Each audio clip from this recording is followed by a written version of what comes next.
भारत के सुविधा संपन्न महानगरों से कोसों दूर ग्रामीण क्षेत्रों एवं वनांचलों में आज भी स्वास्थ्य के प्रति जागरूकता न होने के कारण असंख्य लोग अकाल मृत्यु के शिकार हो जाते हैं। भारत के बिहार राज्य में एकल अभियान द्वारा ग्रामवासियों वनवासियों को आरोग्य सेविकाएं विभिन्न बीमारियों से बचाव के तरीकों को बताकर जागरूक कर रही हैं।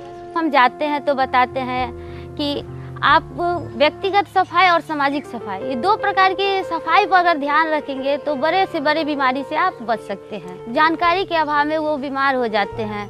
क्या खाना चाहिए, किस तरह से रहना चाहिए। गांव में जैसे लोग क्या करते हैं, पोखर में तालाब वालाब कहीं पे भी स्नान कर लेते हैं, जिससे गांव में अक्सर देखने को मिलता है कि खुजली का बीमारी देखने को मिलता है।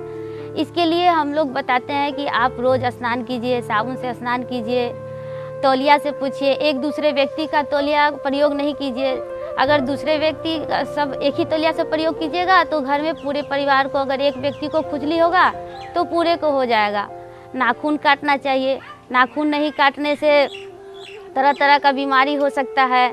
बच्चे का नाखून काटना चाहिए। शौच जाते हैं तो शौच से आने के बाद हाथ साबुन से धोना चाहिए, मिट्टी से नहीं धोना चाहिए। गंदा पानी नहीं पीना चाहिए। जहाँ 200 फीट अच्छा चापाकल हो वहाँ का पानी पीना चाहिए, क्योंकि अगर पानी सही नहीं पिएंगे तो उससे भी डायरिया हो सकता है और अनेक प्रकार की बीमारी होगी। एकल विद्यालय में पढ़ रहे बच्चों को भी स्वास्थ्य रक्षा के साथ साथ बीमारी के प्राथमिक उपचार में प्रयोग की जाने वाली दवाइयों का ज्ञान भी दिया जाता है। एकल विद्यालय में रखे ये फर्स्ट एड बॉक्स आज हजारों लोगों की जीवन रक्षा के कवच बन गए हैं। बिहार राज्य के दूर दराज के गांवों में अपर्याप्त स्वास्थ्य सेवाओं को ध्यान में रखते हुए एकल अभियान निशुल्क स्वास्थ्य शिविरों का आयोजन भी करता है। इन शिविरों में स्थानीय प्रसिद्ध डॉक्टरों द्वारा ग्रामीणों की निशुल्क जांच की जाती है। वह संबंधित बीमारियों की दवाइयां भी मुफ्त उपलब्ध करवाई जाती है। हमारे गांव में एकल विद्यालय के ओर से 3-4 बार पहले भी स्वास्थ्य शिविर लगा हुआ था। निःशुल्क दवा वितरण हुआ, आज भी लगा हुआ है।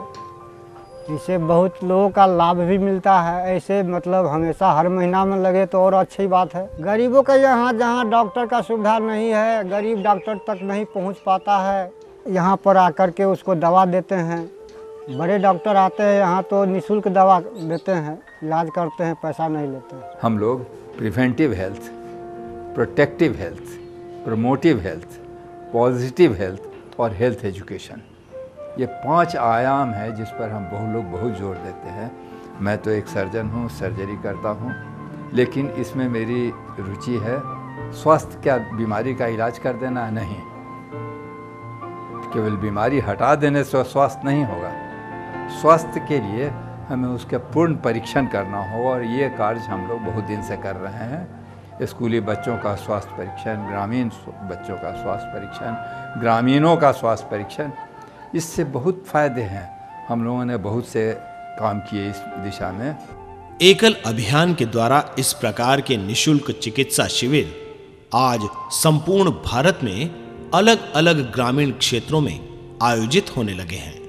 बड़े बड़े अस्पतालों में काम कर रहे हमारे बड़े बड़े चिकित्सक यहाँ पर सभी प्रकार की सुविधाएं देखते हैं, परंतु कहीं ना कहीं उनको भारत की पीड़ा सताती है कि उन्होंने असली भारत की सेवा नहीं की, और इन ग्रामीण शिविरों में जाकर वह चिकित्सक पाते हैं अपनी आत्मीय संतुष्टि। सेवा भावना से जब वो वहाँ काम करते हैं तो उनको बहुत संतुष्टि प्राप्त होती है और जीवन का मोटिवेशन प्राप्त होता है। गांव के लोगों के पास इतने साधन उपलब्ध नहीं है कि वो हर तरीके का डॉक्टर उपलब्ध करा सकें और अपनी बीमारी से वो दूर हो सके। जो निःशुल्क हम लोग स्वास्थ्य सेवा शिविर लगाते हैं उससे उन लोगों को, उन गांव के लोगों को बहुत सहूलियत मिलती है। कुछ दवाइयों का भी हम लोग प्रोविज़न रखते हैं, दवाइयाँ भी मिलती हैं। साथ में उनको अवेयरनेस भी आती है कि यदि हम अपने शरीर को स्वस्थ रखेंगे तभी हम लोग कुछ कर सकते हैं अपने बच्चों को, अपने परिवार के लिए, अपने देश के लिए। एकल अभियान के इन प्रयासों के फलस्वरूप गरीब ग्रामीणों को एक अटूट विश्वास हो गया है कि बीमार होने पर अब वे अकेले, असहाय और लाचार नहीं। एकल अभियान हर कदम पर उनके साथ है।